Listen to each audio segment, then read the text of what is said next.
We've had very good discussions, very, very good discussions. And you have to understand, I know my whole life has been a negotiation, but with Iran, we've been negotiating for a long time. And this time, they mean business. And it's only because of the great job that our military did is the reason they mean business. They want to settle, and we're going to get it done, and I hope.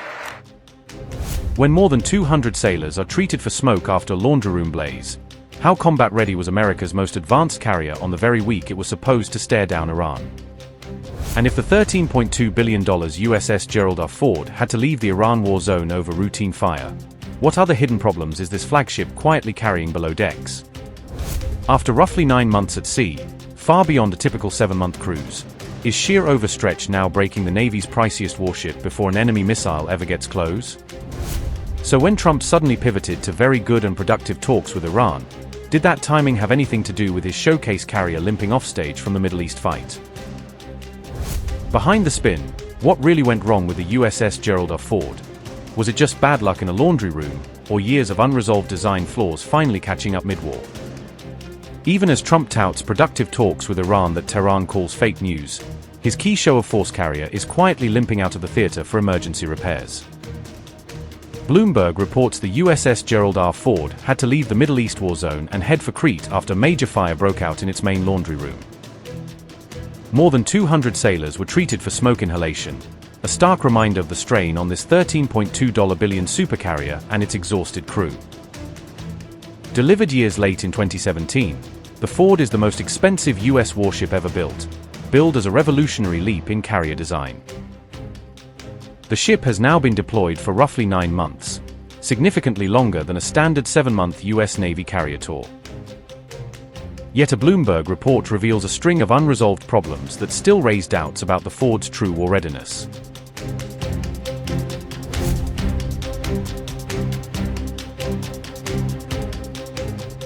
The Pentagon's own test office says there is still not enough realistic data to fully judge the Ford's combat readiness. Key concerns focus on its new electromagnetic launch system, advanced arresting gear and dual-band radar, all of which have suffered reliability issues. Evaluators also question how well the carrier could keep fighting after a missile strike, given how many core systems are still unproven under battle stress. The high-tech weapons elevators that move bombs and missiles to the flight deck remain a persistent reliability worry for testers and crew. Because realistic combat testing is incomplete, nobody can say with confidence how well the Ford can actually detect and stop incoming aircraft or anti-ship missiles. Defense testers have warned that fixes for several critical combat system flaws remain only partially funded or not funded at all. Sailors describe being forced to improvise around broken equipment and fragile support systems just to keep daily operations going.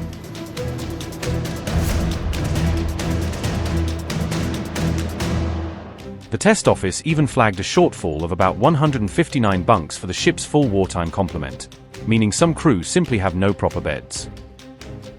Plans to add more F-35s and MQ-25 drone staff could make already cramped and stressed living conditions significantly worse. The episode raises awkward questions about US gunboat diplomacy in the Iran war if its most modern gunboat is this fragile. The Ford was sent to project power off Iran's shores, yet it left the combat zone because of an internal failure, not enemy fire. All of this is unfolding while Trump insists very good and productive talks with Tehran are underway to end the crisis. Mr. President, Iran's foreign ministry says you're not telling the truth when it comes to productive conversations to end the war. Well, they're going to have to get themselves better public relations people. We have had very, very strong talks. We'll see where they lead. We have major points of agreement. I would say almost all points of agreement. Perhaps that hasn't been conveyed. The communication, as you know, has been blown to pieces. They're unable to talk to each other. But we've had very strong talks. Mr. Witkoff and Mr. Kushner had them. They went, I would say, perfectly. I would say that if they carry through with that, it'll end that problem, that conflict. And I think it'll end it very, very substantially. We have very much in mind our partners in the Middle East. We've had great relationships with a lot of them, as you know. A lot of them were surprisingly hit, and I was surprised to see it, and so was everyone else. But we have they're very much in mind in the discussions. So the discussions took place yesterday. They went into yesterday evening. They want very much to make a deal. We'd like to make a deal too. We're going to get together today by probably phone because it's very hard to find a country. It's very hard for them to get out, I guess. But we'll at some point very, very soon meet.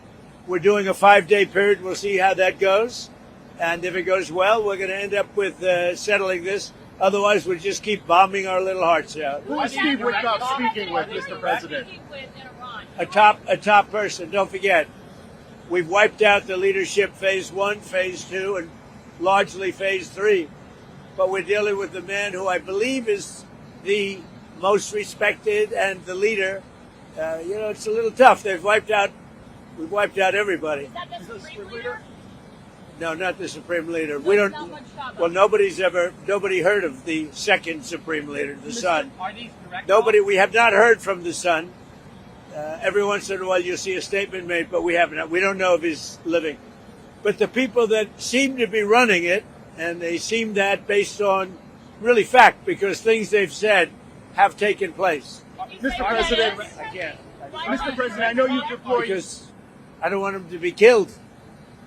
Okay, I don't want him to be killed. Mr. President, you've deployed. Nobody wants to be that. Nobody wants that job right now. Nobody's exactly looking forward to being the head of that particular country. But perhaps we'll be able to solve that problem. Iran's foreign ministry and senior officials, however, have publicly denied any such negotiations, dismissing his claims as market-moving fake news. So as Trump talks up deals and de-escalation, the real state of US military readiness, starting with the Ford, is coming under far sharper global scrutiny.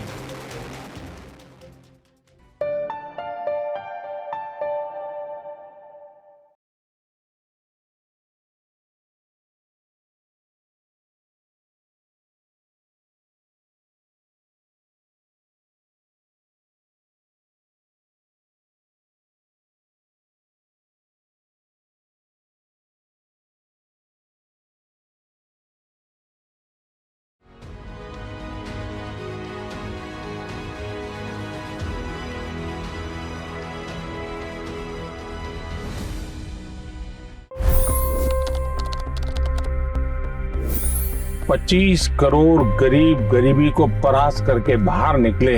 For the good of our nation, let's work together and let's truly make America great again. The fastest news breaks. Requested PM saying that look, you will have to speak to Putin and to Zelensky. The biggest newsmakers. The relationship with India is probably the most important bilateral relationship the U.S. will have for the rest of this century. The capital delivered quite an election result today. Expert analysis. The $1 million question today is how to stop this dance of death. Ground reports. I'm standing at the crossroad of the Kumbh Mela. Behind me are more than 100 entry ghats. Long-form interviews. Exclusionary politics is reflected in Manipur case as well. You don't bother because this is a small state. Deep dive into burning issues. It's often said DRC could be the richest country in the whole world. It's because of what sits underneath. Why exactly did the US topple the Sheikh Hasina government? HD videos. We don't just break news, we break it down.